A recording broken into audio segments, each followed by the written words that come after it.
If you really want to build like an unshakable philosophy of life, you don't start with some dusty ancient text. Hmm. You don't start with a fiercely complex economic theory handed down in this heavy leather-bound book that takes a lifetime to decode. Yeah. You actually start with a guy in a zip-up cardigan changing his sneakers on public television. Right. Yeah, we're talking about Fred Rogers. Rogers. Exactly. The man who fundamentally understood human psychology and presented it so plainly that adults just routinely underestimated the sheer gravity of what he was saying. So true. Well, welcome to today's deep dive. We are thrilled you're here joining the conversation. Today, our mission is to explore this truly fascinating essay simply titled, "There is Only One Like You." Yeah, it's a great one. We're going to synthesize wisdom that spans from ancient Stoics to modern thinkers, and yes, to a beloved children's TV host, because we want to uncover the actual daily mechanics of living a singular, irreplaceable life. Fred Rogers built his entire legacy on this one specific premise. He said, "You are a very special person. There is only one like you in the whole world. There's never been anyone exactly like you before, and there will never be again." And, on the surface, that sounds like a greeting card sentiment. Oh, totally. It's like something you tell a toddler just to make them feel good. But the essay we are diving into today argues something much heavier. It argues that this is actually a fundamental, foundational philosophical premise. Right. Because if you truly accept that you are entirely singular, that you are completely irreplaceable in the grand scheme of human history, well, the stakes of your daily life immediately skyrocket. Yeah, they do. Your life isn't a rehearsal. It's not a dress run for some future performance. It is a one-time biological and historical fact. So if you are the only one of you that will ever exist, wasting that existence suddenly shifts from, like, a minor shame to a catastrophic error. A catastrophic error. That is, acknowledging your singularity is incredibly empowering, but it doesn't come with an instruction manual. No, definitely not. Knowing you are a one-of-a-kind historical event doesn't actually tell you what to do when your alarm goes off on a Tuesday morning and you're just dreading your commute. Right, exactly. According to the sources we're looking at today, the first real step to figuring out how to operate in the world requires us to completely tear down and redefine what it means to be educated. We kind of have to throw out the whole university definition entirely. Yeah, we do. And the philosopher Epictetus cuts right through all our modern pretension about credentials here. Oh, he really does. He argues that true education is shockingly simple, but incredibly difficult to execute. It's really nothing more than the ability to separate the things that lie within our power from the things that don't. Yeah. That is the entire curriculum. To Epictetus, having a diploma on your wall is about as indicative of being educated as having shoes on your feet is indicative of the fact that you are currently walking. That's such a good analogy. Right. A degree is a tool, a starting point, but it tells you absolutely nothing about your capacity to actually navigate the harsh realities of the world. And Heraclitus, who was writing centuries before Epictetus, he comes at this exact same problem from a slightly different angle. He warned his students about people who possess encyclopedic knowledge but completely lack fundamental wisdom. Yeah. He talked about scholars who had learned the countless names of gods and monsters, who had memorized all the trivia of the ancient world, but who didn't understand that night and day are one continuous cycle. Yes. They knew the labels for everything but understood the mechanics of nothing. And what's fascinating here is the psychological trap of accumulating facts without gaining discernment. You can know everything about the world and still be utterly paralyzed by it. Totally. The Zen master, Anthony de Mello, captured this perfectly in this haunting little parable. A disciple comes to him, boasting endlessly about his vast intelligence, all the books he has read, the theories he's mastered, and the master just listens patiently, looks at him, and says, "You are like the condemned man who is proud of exactly how vast his prison cell is." Oh, man. Okay, let's unpack this. Because that parable hits almost too close to home. It really does. It is the perfect diagnosis of the modern knowledge worker. Think about the person who hoards endless terabytes of data. They have hundreds of unread PDFs just sitting on their desktop. Oh, yeah, we've all been there. Right. They listen to a dozen productivity podcasts on 2x speed while they're at the gym. They subscribe to 50 different newsletters. And they feel incredibly informed. They get this huge dopamine hit every time they bookmark an article, kind of tricking their brain into feeling like they've actually accomplished something. Exactly. But they never apply a single piece of that information to change their daily habits. They haven't escaped the prison of their own anxiety or career stagnation. They've just upgraded from a tiny, cramped cell to a sprawling, high-tech mega mansion. But the doors are still locked. Still locked. They're still trapped inside their own inaction. Yeah, more square footage, same iron bars. Real education isn't about expanding the size of the cell with more trivia. It's about learning the mechanics of picking the lock. And picking the lock, if we go back to Epictetus, means ruthlessly discerning what we can control from what we cannot. But that forces a massive transition in our thinking, doesn't it? Like, let's say we pick the lock. We get out of the cell. We finally know what is actually within our power. How does that philosophical theory hold up when actual tragedy strikes? That's the real test. Because it's easy to be a stoic when you're just sitting in a coffee shop reading a book. Right, and history gives us a literal split test for this exact scenario. We don't even have to guess. We have two very famous Stoic philosophers, Seneca and Musonius Rufus. Both men were unjustly exiled by Roman emperors to different barren islands just a generation apart. It's wild. It really is. It's the perfect historical laboratory to see if this philosophy actually works when everything is just stripped from you. So let's look at Seneca first. He gets exiled to the island of Corsica on completely bogus charges. And by his own written accounts, like his surviving letters to his mother, he was devastated. Yeah, completely broke. He experienced this profound, contracting suffering. He physically survived his time there, sure, but his mental world shrank down to the exact perimeter of his own wound. He couldn't even engage with the island he was living on because his gaze was entirely fixed backward on Rome. Right. He was just paralyzed by the political injustice done to him and obsessed with the wealth and status he had lost. And then, a generation later, Musonius Rufus is exiled to an equally desolate island under incredibly similar unfair circumstances. But his response provides the blueprint for living that singular life we're talking about. Yeah, it's completely different. He experienced an expanding suffering. He didn't just sit on the beach shaking his fist at Rome.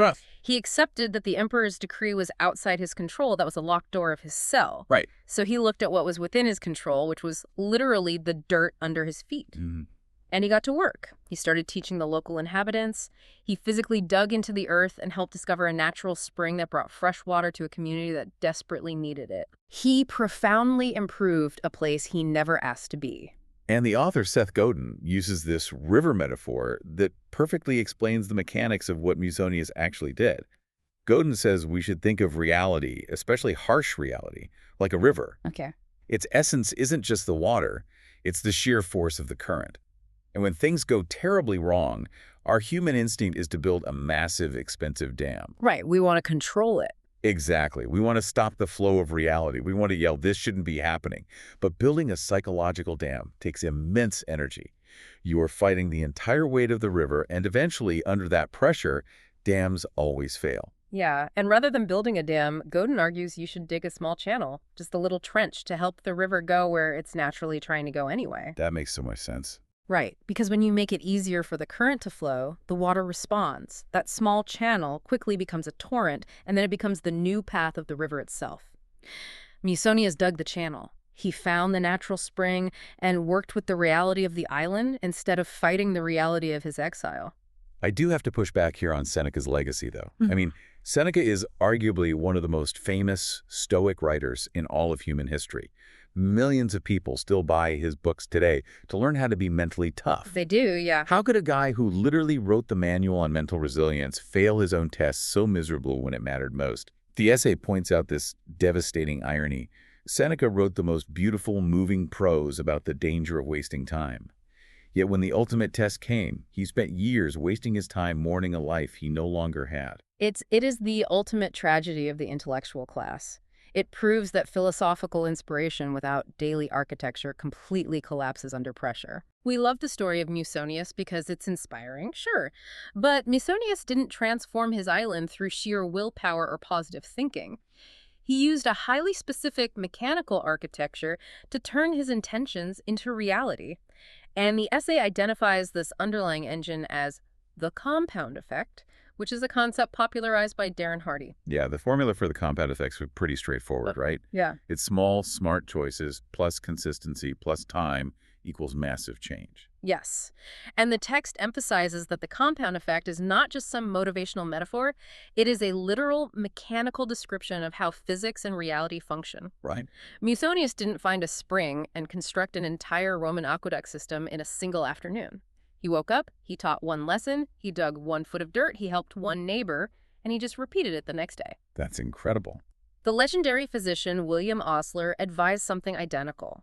He told his medical students to completely ignore the massive, intimidating end goal of their careers.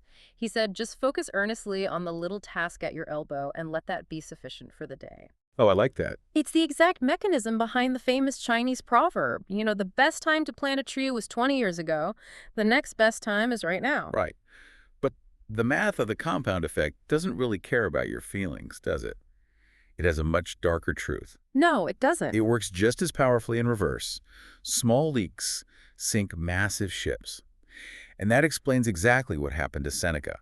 His daily journal entries from Corsica, where he lamented his fate over and over, those weren't just harmless venting. They were small withdrawals from a depleting emotional bank account. He chose a direction of despair, and the compound effect carried him faithfully, day by day, down that path into total psychological paralysis. Yeah, every single action you take is a vote for the type of person you are becoming. And to fight against that slow drift into paralysis, the essay highlights a daily audit used by the Roman Emperor Marcus Aurelius. Oh, this is fascinating. In his private journals, Marcus would force himself to stop whatever he was doing and ask, am I afraid of death because I won't be able to do this anymore? Think about how confronting that is. If you are mindlessly scrolling on your phone or sitting in traffic agonizing over a slight at work, the thought of dying and never getting to do those things again isn't scary. No, it's almost a relief. Exactly. That audit instantly exposes when we are deferring our actual lives for trivial nonsense. Here's where it gets really interesting. Because the essay introduces author Tingrail's concept of radical honesty to help us course correct when we fail that audit. Grail argues that when you do things that are healthy, brave, and good, that is the real you. Yes. But when you do things that are unhealthy, when you snap at your partner, when you procrastinate on a major project out of fear that is not your core self, those actions are just layers on top of you. But okay, I can hear the listener practically yelling at their speakers right now. Oh, for sure. Wait a minute. If my toxic behaviors are just layers and not the real me, isn't that a massive cop-out? Yeah. Isn't that just a convenient way to excuse my own terrible behavior? It absolutely sounds like an escape hatch at first glance, but the psychological mechanism at play makes it the exact opposite. Recognizing your bad behaviors as layers isn't a way to excuse them. It's the necessary mechanism that empowers you to change them. How so? Well, think about it.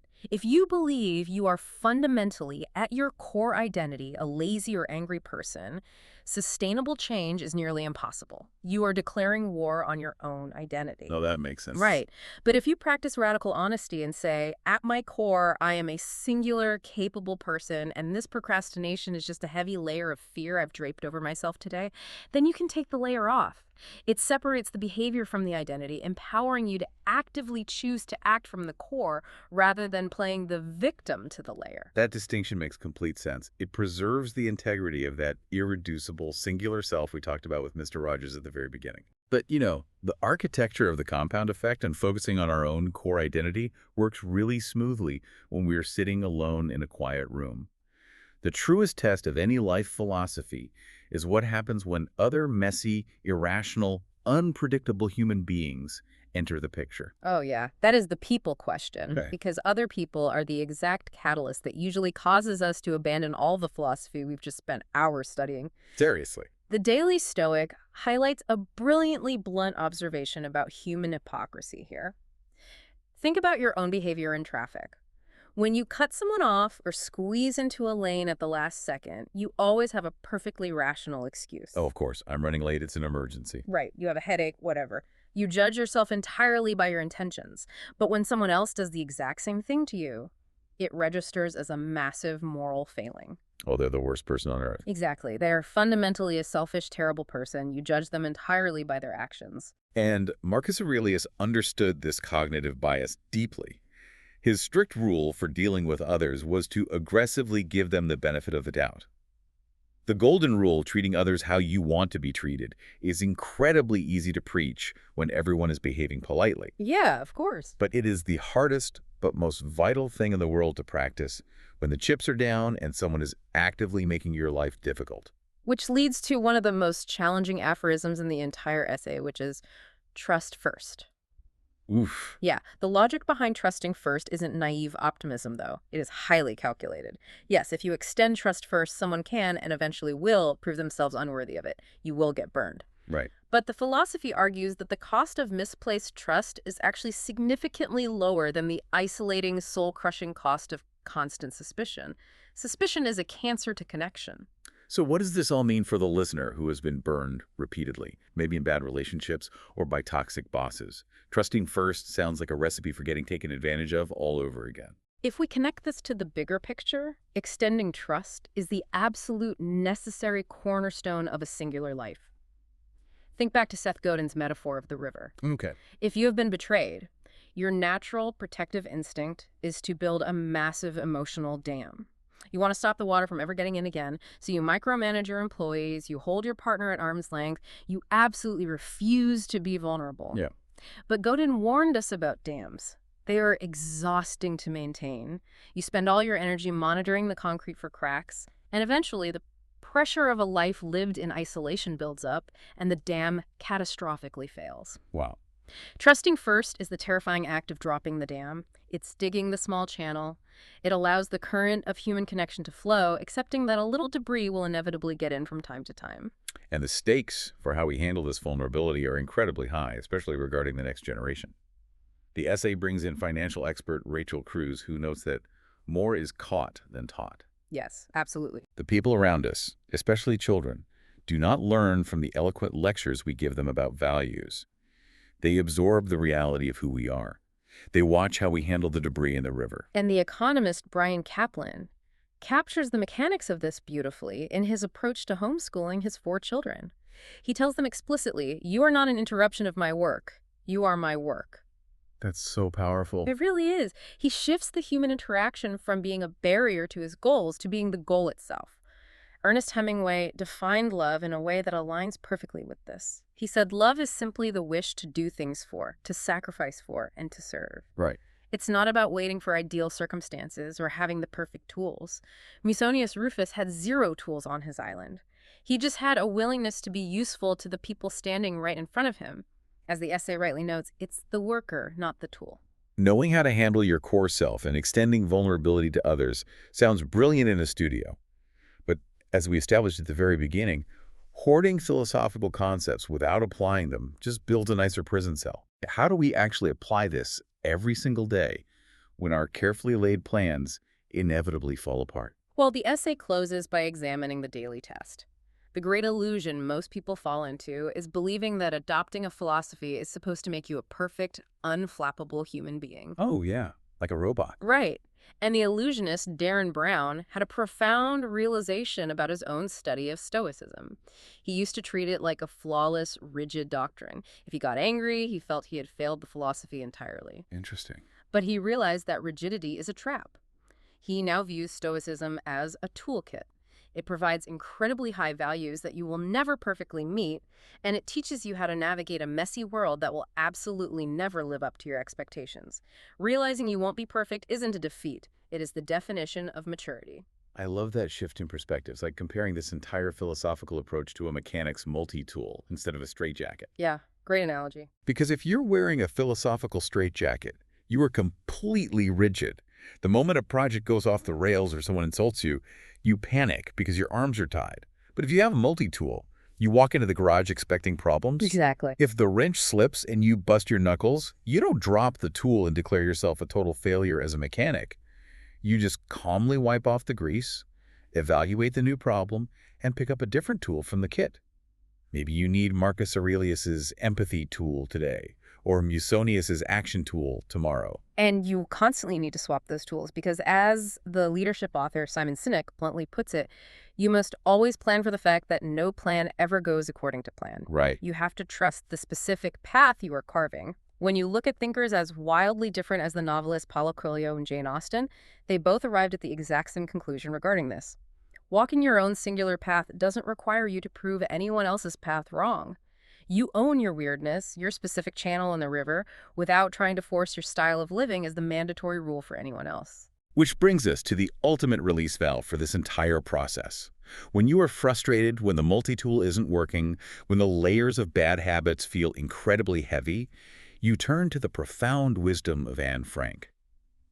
Writing while in hiding, she observes simply, paper is more patient than people. It is deeply practical mechanical advice. Instead of dumping our unfiltered frustrations, our anger, and our unvarnished problems onto the people we're trying to serve and trust, we dump them onto paper. Wow. The journal isn't a passive diary of what happened to you today. It is the active practice. It is the actual shovel you use to dig the channel for your river so you don't flood the people around you. Let's pull all of this together and look at the whole journey we've taken today. You, listening to this right now, are a singular, irreplaceable historical event. Real education isn't the degree on your wall, it's the daily practice of knowing your exact sphere of control. When tragedy or even just daily friction hits, you must choose to expand your reality like Musonius, rather than let your suffering contract your world like Seneca. You do this by harnessing the sheer physics of the compound effect through small, smart daily choices. You have to drop the dam and extend trust first, realizing that the messy people in your life are your true work, not interruptions to it. And when you inevitably stumble and act out of character, you don't quit. You shed the layer, reach into your philosophical toolkit, and try again. Because no matter what happened yesterday, every day is a chance for a new beginning. This raises an important question, though, for everyone listening. If we blend Tim Grohl's concept that our bad habits and toxic reactions are just layers, hiding our true core selves with Anne Frank's observation about patient paper, if paper is truly the only place patient enough to handle our unvarnished problems, our fears, and our failures without judgment, is it possible that for many of us, our truest, most authentic, singular self currently only exists in the private, locked pages of our journals? And if that is the case, what is the very first small daily channel you need to dig tomorrow morning to let that private, singular self flow out into the public world?